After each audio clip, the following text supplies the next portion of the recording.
आज मैं एक बहुत इंपॉर्टेंट विषय के ऊपर बात करूंगा, वो है अपनी थिंकिंग को सेट रखना। इस क्रिश्चियनिटी में अगर आपकी थिंकिंग राइट नहीं है, इवन आप चर्च के मेंबर हैं, आप एक ऐसे ग्रुप के मेंबर हैं जो खुदा के कामों के लिए बुलाया गया है, आप एक विजन के मेंबर हैं, चाहे क्लोज मेंबर हैं जो परमेश्वर के कामों के लिए बुलाए गए हैं, अगर आपकी थिंकिंग राइट नहीं है, आप परमेश्वर के उस ब्लेसिंग को कभी भी हासिल नहीं कर पाएंगे। ये वेरी इंपॉर्टेंट टॉपिक है आज का, क्योंकि सब कुछ होते हुए भी आपके हाथ में कुछ नहीं आएगा। और मैं ये चाहता हूं कि आप इस वचन को बड़े ध्यान से सुने। अपने पड़ोसी को बोलो, ध्यान से सुन, क्योंकि तेरी जिंदगी सेम नहीं रहने वाली। आमीन। अब वचन ये कहता है कि परमेश्वर का दास मूसा जब परमेश्वर के लोगों को लेके जा रहा था, तो परमेश्वर के दास को परमेश्वर की आत्मा की अगुवाई के द्वारा यह मालूम होता है कि हम जिस देश में जा रहे हैं उस देश में हम लोगों को भेजेंगे और वहां का भेद हम पाएंगे। गिनती की पुस्तक उसका 13 और 14 अध्याय पूरा आप इसे घर जाके पढ़ेंगे। वचन कहता है, फिर यहोवा ने मूसा से कहा, कनान देश जिसे मैं इस्राएलियों को देता हूं उसका भेद लेने के लिए पुरुषों को भेज। तो वचन कहता है कि उसने सारे गोत्रों में से एक एक मनुष्य छांटा और भेज दिया। तो परमेश्वर के दास ने कहा, जाओ और पता करो वो बंजर देश है कि उपजाऊ है, वहां के लोग कैसे हैं, खाना कैसा है, क्या पहनते हैं, क्या खाते हैं, कैसी बस्तियों में रहते हैं, तंबुओं में रहते हैं कि किलों में रहते हैं। 17 आयत में लिखा कि तुम दक्षिण देश होकर आओ, देख लो वो कैसा है, लोग कैसे हैं, बलवान है कि निर्बल हैं। 18 आयत में लिखा। 19 में लिखा वो अच्छा है कि बुरा है, कैसी बस्तियों में वो बसते हैं, कैसे तंबुओं में रहते हैं। 20 में लिखा वो देश कैसा है, उपजाऊ है, बंजर है, वृक्ष है कि नहीं, हियाव बांध कर चलो, देश की उपज में से कुछ लेते आना। 25 में लिखा 40 दिन बाद वो उस देश का भेद लेकर लौट आए और परान जंगल के कदाइश नामक स्थान में मूसा और हारून और इस्राएलियों की सारी मंडली के पास पहुंचे और उन्होंने संदेश दिया और देश के फल दिखाए। उन्होंने मूसा से कहा, जिस देश को तुमने हमको भेजा उसमें दूध और शहद की नदियां बहती हैं, पर उस देश के निवासी बलवान हैं, नगर गढ़ वाले हैं, बड़े हैं, अनाकवंशी वहां रहते हैं, अमालेकी रहते हैं, अमोरी यबूसी रहते हैं, समुद्र के किनारे किनारे यरदन के तट पर कनानी बसे हैं। 12 लोग देखने के लिए जाते हैं, कहते परमेश्वर ने कहा था कि मैं तुम्हें दूध और शहद की नदियां दूंगा। बात तो सही है, यहां पर दूध और शहद की नदियां तो बह रही हैं, पर कहता है ये नहीं, परमेश्वर ने बताया कि यहां के लोग बड़े बलवान हैं, वेरी पावरफुल। अगर आप आगे अध्याय में पढ़ेंगे तो उसने कहा है कि हम उनके सामने टिड्डियां लगते हैं। 33 आयत में लिखा, वहां पर हमने नपीलों को, नपीली जाति वाले नाकवंशियों को देखा, हम उनकी दृष्टि में उनके सामने टिड्डे के समान दिखाई देते हैं। जब ये नेगेटिव न्यूज लोगों के सामने बोली जा रही थी, 2 लोग ऐसे थे जिनकी सोच उन 12 से अलग थी। कालेब ने मूसा के सामने 30 आयत में लिखा, लोगों को चुप कराने के विचार से कहा, आओ उस देश को अभी चढ़कर अपना कर लें। It's a very spiritual thing. अब ध्यान से समझना कि 12 लोग कहीं गए और आकर हम पूरी प्रजा के सामने एक्सप्लेनेशन दे रहे हैं कि वो देश सच में मधु की नदियां बहती हैं, सचमुच आशीष है, लेकिन वो 12 कह रहे हैं वहां के लोग बड़े हैं, अनाकवंशी हैं, हम टिड्डे लगते हैं, हम उनको नहीं मार सकते, और वो नेगेटिविटी फैला रहे हैं लोगों में। और एक आदमी जिसका हृदय खुदा के साथ जुड़ा हुआ है, जलन रखने वाला, वो कवर करने की कोशिश करता है। कहता आओ उस देश को चढ़ के अभी अपना कर लें। कवर करने की कोशिश करता है लोगों के बीच में ताकि डर ना फैले। आप बहुत से क्रिश्चियंस को देखेंगे, उन्हें इतनी सेंस और अकल नहीं है कौन सी बात कहां पे करनी है। आपके अन्य जाति रिश्तेदार आपके पास बैठे हुए हैं और आप क्या बातें कर रहे हैं, मेरी टांग में दर्द है, मेरे घुटने में दर्द है, मेरी बॉडी में दर्द है, साढ़े घर च आ प्रॉब्लम चल रही। तुम बेवकूफ हो आत्मा में। परमेश्वर ने कहा था वहां दूध और शहद की नदियां बहती हैं। जब तुमने इतना ही देख लिया था तो विश्वास करते कि प्रभु ने सच कहा था। अगर उसने सच कहा है दूध शहद की नदियां बहती हैं, तो जो हमें मिस्र के राजा के पंजे से छुड़ा लाया है वो इन राजाओं को भी हमारे हाथ में कर देगा। पर नहीं, उनका विश्वास कमजोर था। इतनी नेगेटिव थिंकिंग थी, कौन सी बात कहां पे करनी है। बहुत से क्रिश्चियन लोगों को सेंस और अकल बिल्कुल नहीं है। जब उनके घर में कोई मर जाता है, प्रभु के पास चला जाता है, उनके वर्ड देखो, आपको मालूम हो जाएगा उस घर में असली क्रिश्चियन हैं कि नाम के क्रिश्चियन हैं। हाय रब्बा तू ऐसा क्यों कर देता, हाय रब्बा तेनू नजर नहीं आया ये छोटा सी या छोटी सी, तुम क्रिश्चियन नहीं हो। तुम्हें नहीं पता तुम्हारे मुंह से क्या निकलना चाहिए, तुम्हें नहीं पता तुम लोगों के बीच में क्या मैसेज दे रहे हो। एक अनक से भरा हुआ आदमी जवान बोला, कालेब आओ मूसा, हम उसको लड़के अभी अपना कर लेते हैं। कवर करने के चक्कर में कि लोगों के बीच में उसने कवर किया कि ऐसा नहीं है।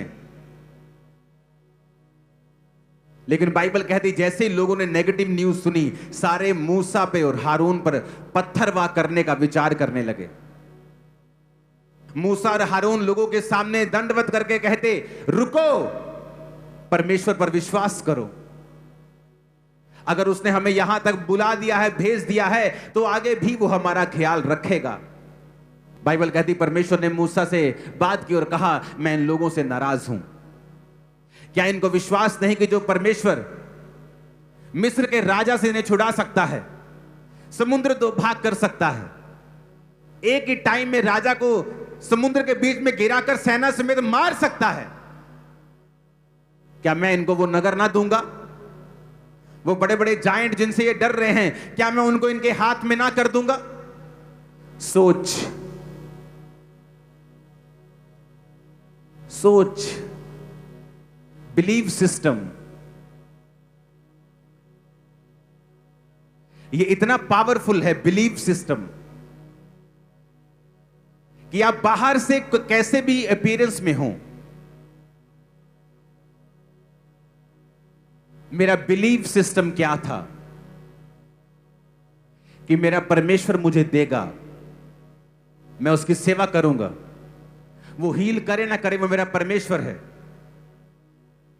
मेरा बिलीव सिस्टम जैसा था, मेरी सोच तो अंदर किसी ने देखी नहीं थी, लेकिन जैसा मेरा बिलीव सिस्टम था, प्रभु ने वैसे लोग मुझे दिए, वैसी आशीष मुझे दी, वैसा परिवार मुझे दिया। मेरा बिलीव सिस्टम, पास्टर बोलते मेरी पुलपट पे फायर नहीं, मेरे जीवन में फायर नहीं। जैसे आप अपने दिमाग और थिंकिंग में परमेश्वर के साथ कनेक्ट होते हैं और अपने बिलीव सिस्टम को और अपनी थिंकिंग को आप परमेश्वर के वचन के मुताबिक करेक्ट कर लेते हैं, सडनली आप क्या देखते हैं? आपका परिवार आपके सामने ज्यादा समर्पित है, आपका बिजनेस ज्यादा सहजता से और बड़े ही ठहराव से चल रहा है, आपकी सेवकाई में जो लोग हैं आपके प्रति ज्यादा समर्पित हैं। आपने कुछ नहीं कहा, आपने कोई सरमन नहीं दिया मेरे अधीन रहो, आपने नहीं कहा मुझे प्यार करो, पर आप देखते हैं लोग आपसे प्यार करते हैं, वो लोग आपके अधीन हैं, लोग अपना जीवन छोड़ के आपके यहां पर सेवा करने के लिए आ चुके हैं। रीजन क्या? क्योंकि जैसा आप खुदा के सामने हैं वैसे लोग आपके सामने। Belief system. परमेश्वर ने कहा अब ये लोग जो कहते हैं कि हम अपने बच्चों और वाइफ को मरवाना नहीं चाहते, मैं इनसे कहता हूं कि 40 दिन ये उस देश का भेद लेने के लिए गए थे, अब 40 साल ये जंगल में फिरेंगे, इनके शव यहीं पड़े रहेंगे। और जिन 2 लोगों ने, कालेब और यहोशू ने विश्वास किया है कि मैं वो देश इन्हें दे सकता हूं, वही 2 लोग होंगे जो कनान में प्रवेश करेंगे। और चेक करो अपनी बाइबल, उनमें से एक भी बंदा कनान देश नहीं जा सका।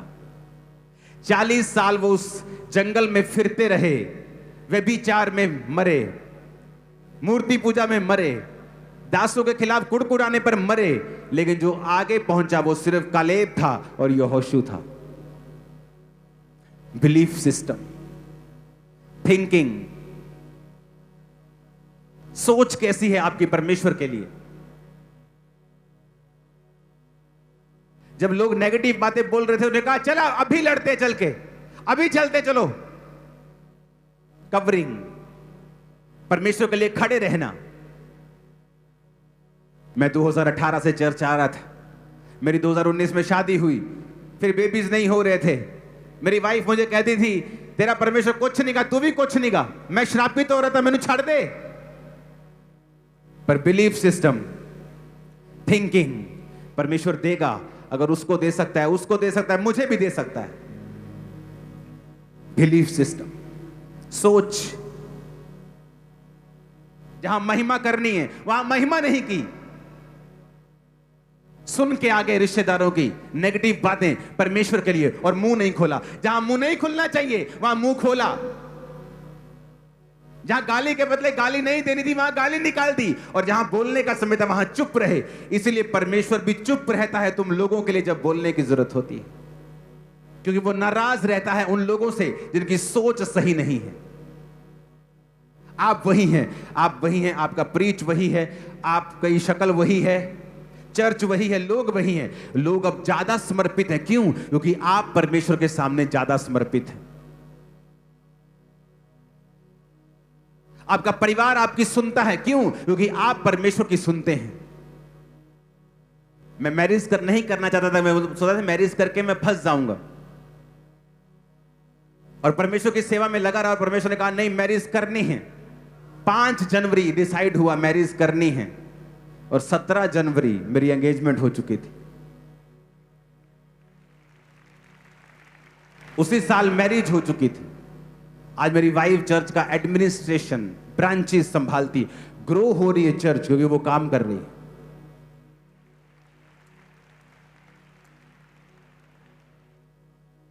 इंटरनेशनल वुमेन डे की आपको बधाई हो, मेरी वाइफ को और आपको सबको, मेरी बहनों को।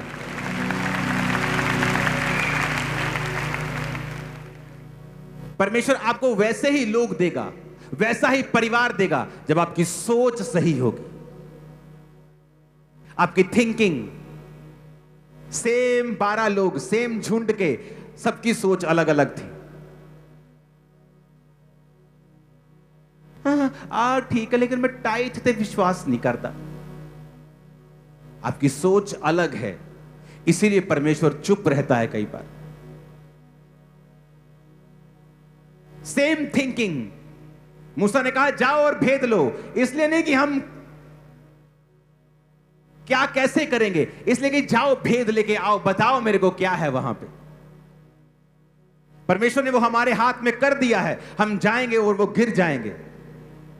पर सोच नहीं, ये नहीं होगा, नहीं नहीं ये बीमारी नहीं जाएगी, नहीं नहीं चर्च क्या कर लेगा, तुम्हें काम ये वो करना पड़ेगा, चर्च क्या, परमेश्वर क्या कर लेगा। सोच, किसके सामने महिमा करनी है, किसके सामने प्रभु को कवर करना है, किसके सामने लड़ना है, किसके सामने चुप करना है, सब कुछ गड़बड़ की हुई है। किसी में हिम्मत नहीं थी मेरे सामने आकर कोई परमेश्वर की बुराई करे या मुझे विश्वास से बहकाए, क्योंकि उनको मालूम था मेरा स्टैंड कैसा है। आप झुंड को छोड़ दो, लोगों के झुंड को, व्यभिचारी को ढूंढ लेगा, आत्मिक बंदा आत्मिक को ढूंढ लेगा, पवित्रताई वाला पवित्रताई को ढूंढ लेगा, चोर चोर को ढूंढ लेगा। बिना किसी के बात किए, बिना किसी को जाने आप 2 दिन छोड़ दो, 2 दिन में सब चोर अलग, व्यभिचारी अलग, पवित्र अलग, सब अलग अलग होंगे, क्योंकि आप अपने जैसों को अपनी ओर खींचते हैं। जब आप परमेश्वर की सोच से जीते हैं और अपनी थिंकिंग को राइट कर लेते हैं, और जैसा आप परमेश्वर के सामने जीते हैं वैसे ही रिफ्लेक्शन आपको अपने लोगों में दिखाई देती है। आप देखेंगे फिर वही परिवार है, वही फाइनेंस है, वही काम है, वही बिजनेस है, और सारा कुछ आपके समर्पण में चल रहा है, क्योंकि आप परमेश्वर के सामने समर्पित हैं। ऊंची आवाज में कहो हालेलुया। पास्टर समझाते रह जाएंगे, बोया करो, बोया करो, बोया। अगर तुम बोने वाले नहीं हो, लोग कभी नहीं बोएंगे। अगर तुम परमेश्वर के सामने समर्पित जीवन नहीं जीते हो, लोग कभी चर्च के सामने समर्पित नहीं होंगे। अपने पड़ोसी को बोलो, अपनी सोच, अपना बिलीफ सिस्टम, इसको सही कर। अविश्वासी ना हो, पर विश्वासी हो। ऊंची आवाज में कहो आमीन। फिर से बोलो अपने पड़ोसी को, सोच सही कर, थिंकिंग सही कर, अपने मन को काबू में रख, अपने दिल को काबू में रख, क्योंकि जीने का मूल स्रोत वही है। आमीन बोलो ऊंची आवाज में। आपकी थिंकिंग, बिलीफ सिस्टम क्या है? कितना बड़ा समझते हैं आप परमेश्वर को? क्या सोचते हैं वो आपके लिए क्या करेगा? मेरे लाइफ की बिगेस्ट टेस्टिमनी थी मेरा बिजनेस, और शैतान ने जब उस बिजनेस में आग लगाई और कहा अब मैं देखता हूं तू क्या गवाही देगा। जिन लोगों ने आग लगाई मुझे मालूम है वो कौन थे। उन पे केस कर सकता था, उनको जेल भेज सकता था, लड़ सकता था उनके साथ। परमेश्वर ने कहा कुछ नहीं करना। परमेश्वर ने मेरी लाइफ के सबसे कड़वे अनुभव को सबसे बेस्ट और सबसे मीठे अनुभव में बदल दिया जब मैंने अपना थिंकिंग सही रखा। बिलीफ सिस्टम, थिंकिंग क्या है मेरी? क्या मैं विश्वास करता हूं कि उस आग में भी, उस परीक्षा में भी क्या परमेश्वर मेरे संग हैं और सब बातें मिलकर भलाई को पैदा कर रही हैं? Belief system. यहां पे गड़बड़ होती है जब आप झुंड में रह के भी आशीष नहीं पा पाते हो। बिलीफ सिस्टम, क्या बिलीव करते हो परमेश्वर असली है? तो कहां है आपका बोना? कहां है आपकी प्रेयर? कहां है आपका डिसिप्लिन जो परमेश्वर चाहता है आप अपनी लाइफ में रखो? आप डिसिप्लिन नहीं हो, आप जितने मर्जी गिफ्टेड हो, आप गिर जाओगे। आत्मा का डिसिप्लिन, प्रेयर का डिसिप्लिन, फास्टिंग डिसिप्लिन, शरीर का डिसिप्लिन, खाने में डिसिप्लिन। आप डिसिप्लिन नहीं हो। बड़े बड़े पास्टर गिर गए, उनको पता था उनको शुगर है। प्रार्थना करने के बजाय, डाइट चेंज करने की बजाय, एक्सरसाइज करने की बजाय, प्रेयर करने के बजाय मीठे में मीठा खाते जा रहे हैं, ये सोच के परमेश्वर करेगा। आपको परमेश्वर डिसिप्लिन, अपनी बॉडी को रिस्पेक्ट करने के लिए भी बोला है। कुछ देर के लिए उन चीजों को छोड़ दो। एक दिन आएगा जब आप हील होंगे और सिर्फ सारा कुछ खाएंगे पिएंगे, बट डिसिप्लिन नहीं है। शरीर में कोई डिसिप्लिन नहीं, प्रार्थना का कोई डिसिप्लिन नहीं। इसलिए प्रभु ने कहा 8 बजे का टाइम पवित्र करके साइड पे कर दो। आज हमारे घर में 7:55 पे प्रेयर की बातें शुरू हो जाती, बच्चे तैयार होने शुरू हो जाते, 7:55 हो गया, 7:55 हो गया, मुझे भी तैयारी शुरू हो जाती। 8 बजे हम प्रेयर में होते हैं। डिसिप्लिन। और मैं जानता हूं जो लोग 8 बजे रोज प्रेयर में बैठते हैं, 9:30 तक अपनी चेक कर लो प्रेयर लाइफ। आपको बिल्कुल ड्राई फील नहीं हो रही होगी, बिल्कुल सूखा नहीं होगा। आप सेटिस्फाइड होंगे कि हाँ ओके है सब कुछ। आप बहुत आगे बढ़ना चाहते हैं, सामर्थ्य पाना चाहते हैं, आप और प्रेयर करें, लेकिन वो इनफ प्रेयर है आपको बचाए रखने के लिए। आपका बिलीफ सिस्टम डिपेंड करता है आपकी अगली लाइफ कैसी होगी, कहां तक आप जाएंगे, कैसी अचीवमेंट्स आप हासिल करेंगे। आपकी थिंकिंग, आपकी सोच। अगर वो भाई हट जाता, 18 में आ रहा है, 19 में शादी हुई, तो पहला क्वेश्चन ये बनता कि प्रभु तूने मेरी ऐसी जगह शादी करवाई क्यों जहां बेबी नहीं हो। 2 साल 3 साल में मालूम होता है कि रसौलियां हैं, चलो कोई बात नहीं, सबके हो जाती, दवाई खा लो। बहुत औरतों के हो जाती, हट जाती, हो जाती, चलो कोई बात नहीं। थोड़े साल बाद फिर टेस्ट कराया, अब यूट्रस छोटा हो चुका है, फॉर्म चेंज हो गई है, ओवरीज एग नहीं पैदा कर रही हैं, रसौलियां जड़ वाली हो चुकी हैं, यूट्रस श्रिंक हो चुका है, अब निकालना पड़ेगा। अब चैलेंज है थिंकिंग, बिलीफ सिस्टम। चर्च आना छोड़ा नहीं, और परमेश्वर सपनों में अपने दूत को भेजते हैं, टच करते हैं, सेम मंथ प्रेगनेंसी होती उसी यूट्रस में, और बेबी बाहर आता है 9 महीने बाद। अरे परमेश्वर ने कहा तो था वहां दूध और शहद की नदियां बहती हैं। हाँ, वो तो बात सही है, पर वो लोग बड़े बड़े हैं। अरे अगर परमेश्वर ये कहता है कि वो तुम्हें दे देगा तो दे देगा, विश्वास करो। नहीं, हम आंखों के अनुसार चलेंगे, सेंस के अनुसार चलेंगे, जो महसूस करते हैं उसके अनुसार चलेंगे। और वचन कहता है विश्वास के बिना उसे प्रसन्न करना अनहोना है। बहुत से लोगों ने सेवकाई शुरू की लेकिन कभी एंटर नहीं कर पाए, क्योंकि बीच में चैलेंजेस आएंगे, चुनौतियां आएंगी।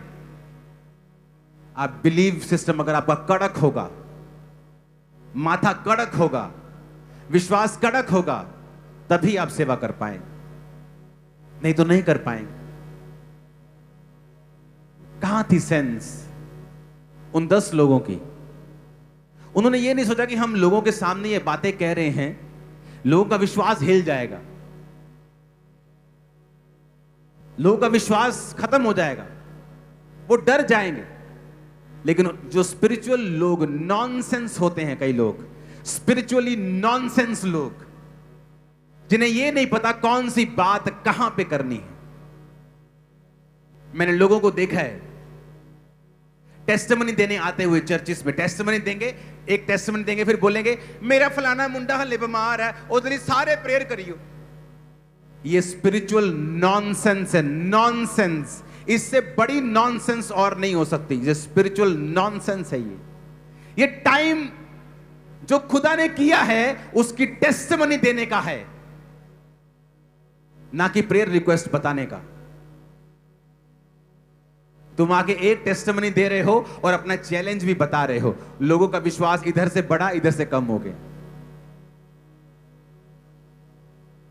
मेरी लाइफ में जब काम हुआ, मैंने नशे छोड़े, मेरी लाइफ में 10 काम अभी बाकी थे परमेश्वर ने करने, लेकिन अगर आप मुझे सुन लेते उस समय, आपको लगता ये बेस्ट आदमी, इसने नशे छोड़ दिए, पता नहीं कितना कुछ हो गया। अभी 10 काम पड़े थे।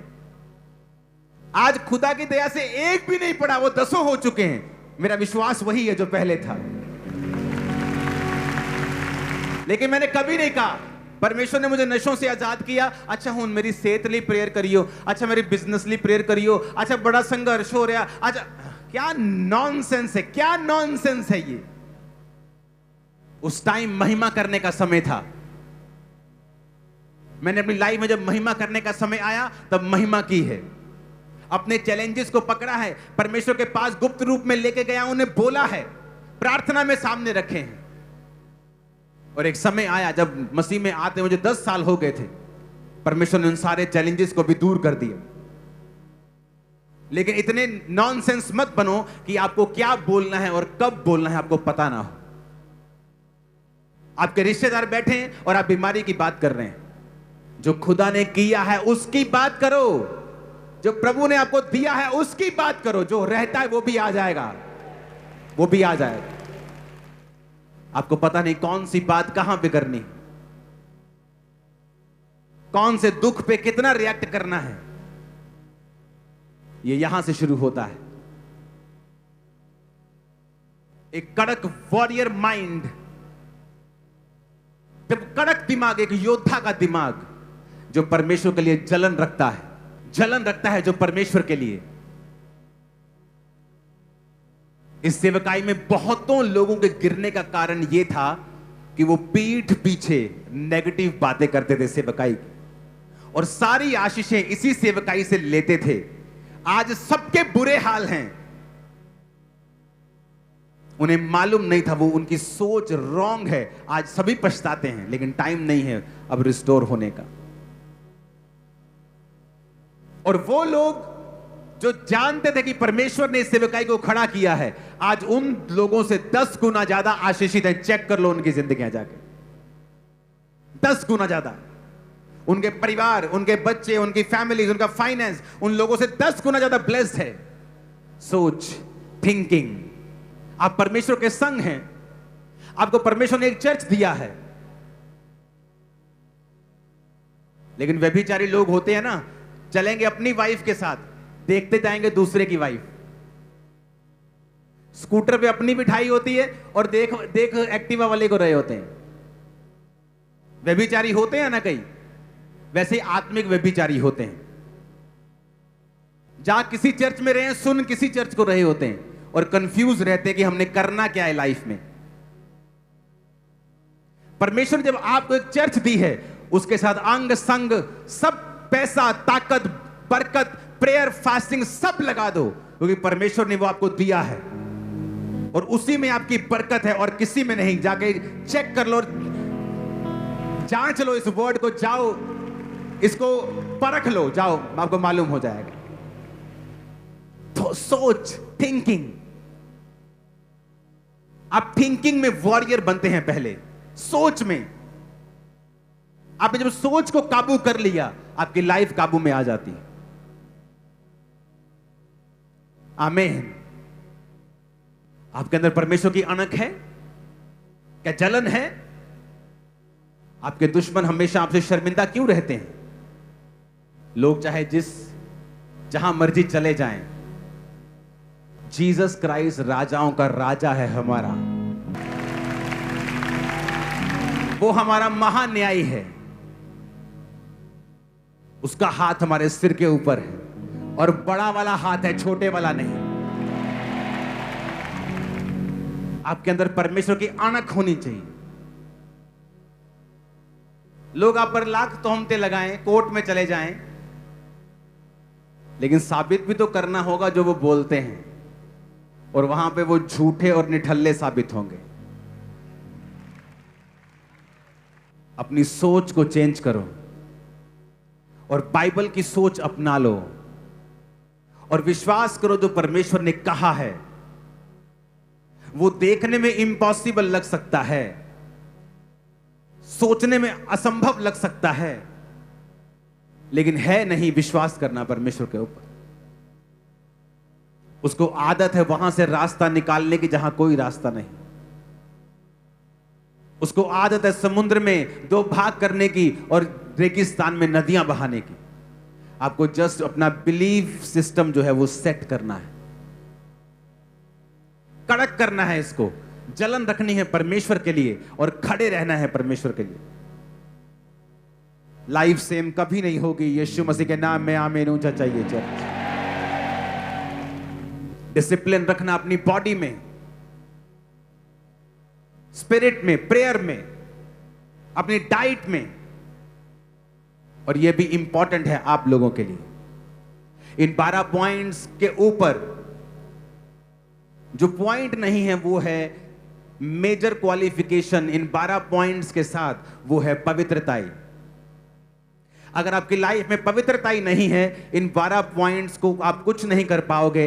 आप कुछ भी करोगे, आप बोओगे, आप प्रेयर करोगे, आप फास्टिंग करोगे, कुछ भी आपका कबूल नहीं होगा अगर आप पवित्रताई में नहीं है तो।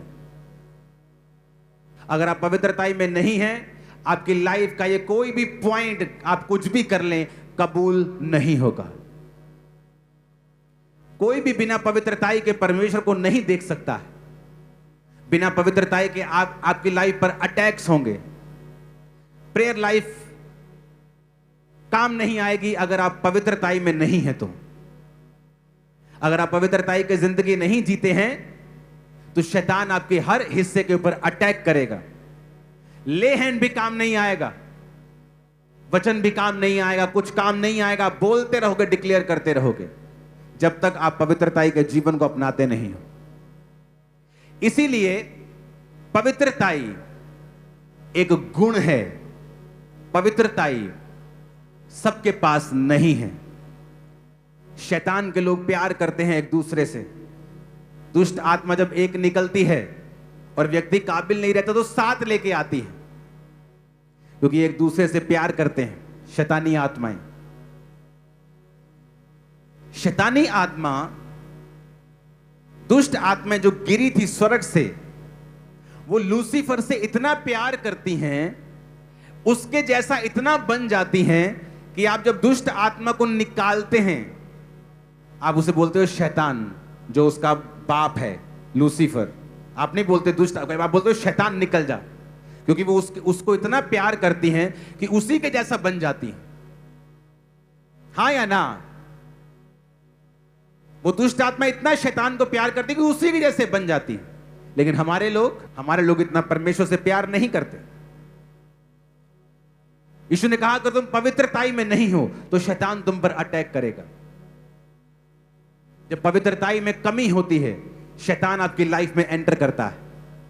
कोई ले हैंड काम नहीं आएगा, प्रेयर काम नहीं आएगी, फास्टिंग काम नहीं आएगी, तौबा काम करेगी। वहां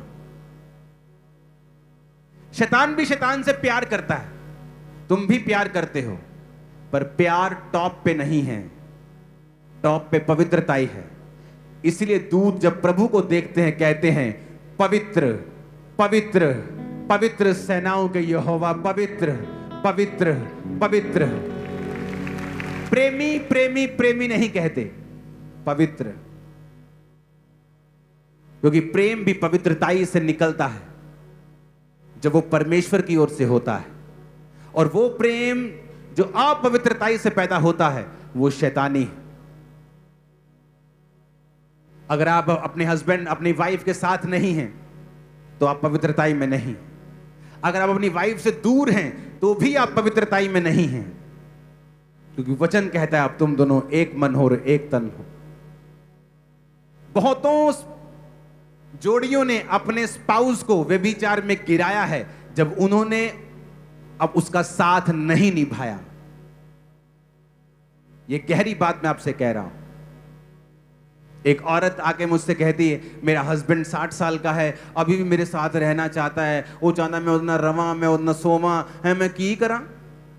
ये बात मुझे कहनी पड़ रही, डीप बात है। मैंने कहा अगर वो चाहता है तो तुम्हें पता है तुम्हारा शरीर तुम्हारा अपना नहीं है। वचन कहता है ये तुम्हारे पति का है, और तुम्हारे पति का शरीर उसका पति का नहीं बल्कि तुम्हारा है, तुम दोनों एक हो। कहती नहीं नहीं नहीं, ये तो ना शरीरिक गाल लाए थे। थोड़े दिनों में उसका पति उसी गांव के एक लड़की के साथ भाग गया अपने घर से।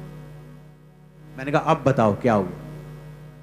तुमने गिराया अपने पति को, तुम हो असली इसके पीछे की कारण, क्योंकि परमेश्वर ने कहा है जो पति पत्नी हैं प्रार्थना के अलावा और किसी बात के लिए अलग अलग ना हो।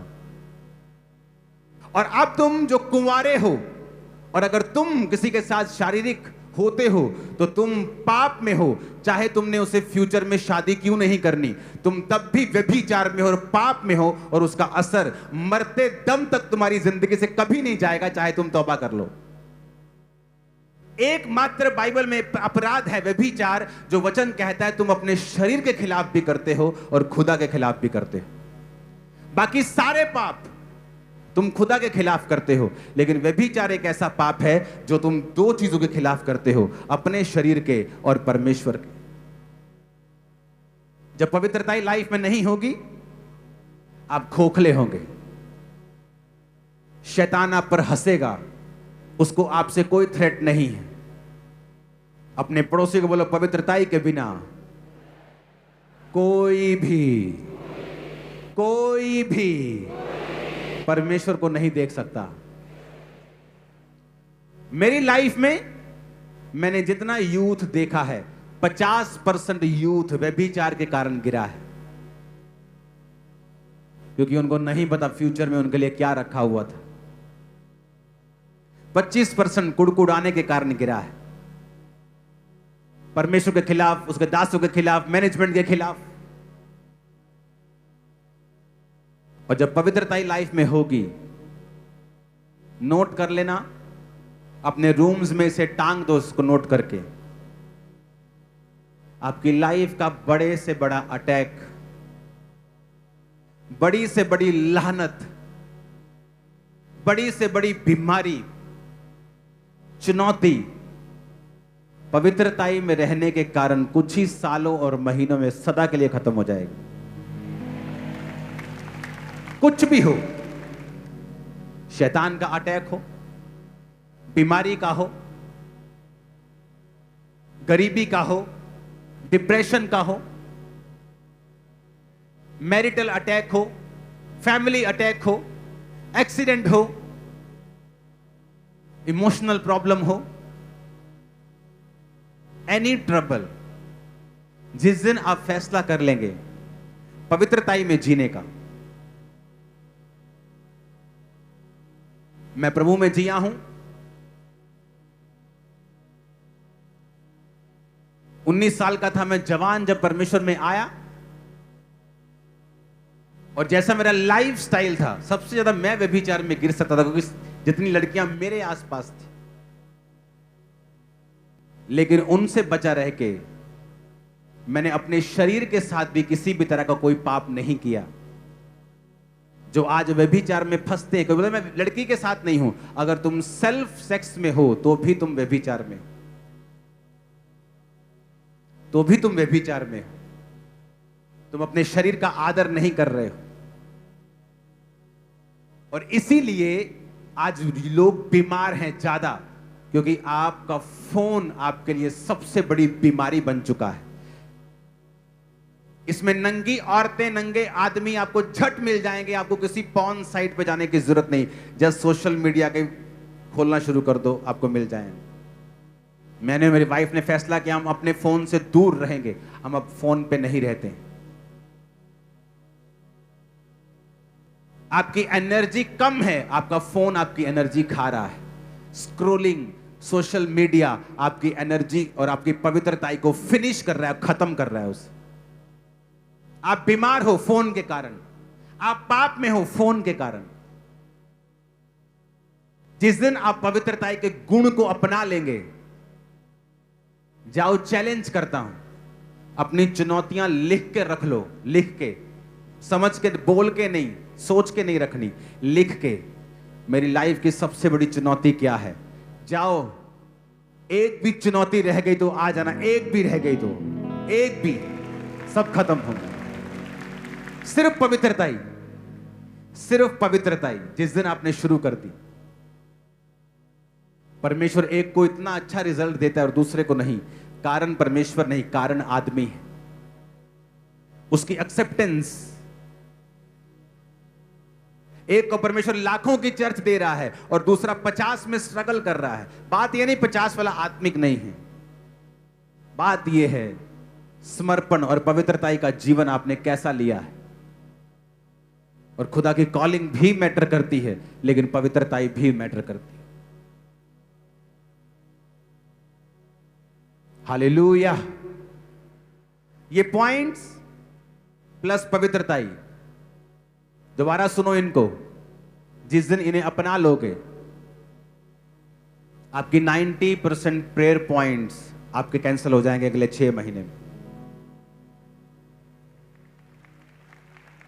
आप हो, प्रॉब्लम क्या है? आप रात को अपने फोन पे हो, आपको नंगी लड़कियां दिखाई दे रही हैं, आप व्यभिचार कर करके आप सो गए, सुबह आपके फाइनेंस पे अटैक हो रहा है, आपको थोड़ी पता है वो अटैक कहां से आया। आपको लगता है मेरा पार्टनर मुझसे धोखा दे रहा है। भाई, वो आपका व्यभिचार है जो आपकी लाइफ के ऊपर अटैक कर रहा है। रात को उसने आपको बहकाया क्योंकि शैतान आपके जीवन में एंटर करना चाहता था, वो कर नहीं पा रहा था। उसको कोई कारण चाहिए आपकी लाइफ में एंट्री मारने का, आपने उसको एंट्री मारने की जगह दी। अब सुबह उसने आपकी मम्मी पे अटैक कर दिया, उसने आपके पापा पे अटैक कर दिया। अब आप आ रही हैं, पापा जी मेरे पापा लिए प्रेयर करिए, उन्होंने बड़ी प्रॉब्लम। आप अपना नहीं बता रहे हो आप क्या हो। आप मौका देते हो शैतान को कि वो आपकी लाइफ पे अटैक करे। और पवित्रताई एक हेज है, पवित्रताई एक शील्ड है, पवित्रताई एक ढाल है जो आपकी लाइफ को शैतान के अटैक से सुरक्षित रखती है। पवित्रताई एक ऐसा हथियार है, जिस दिन आप जीना शुरू कर दोगे, मैं फिर कह रहा हूं, आपकी लाइफ की बिगेस्ट प्रॉब्लम फिनिश हो जाएगी एक दिन। और नोटिस करो, आपकी लाइफ का बिगेस्ट स्ट्रगल भी यही है। किसी को शैतान चोरी करके अपवित्र कर रहा है, किसी को व्यभिचार से, किसी को दूसरी जगहों पे जाने से, वो उस पवित्रताई को फिनिश कर रहा है ताकि आपकी लाइफ में एंटर कर सके। अपने हाथों को उठाओ।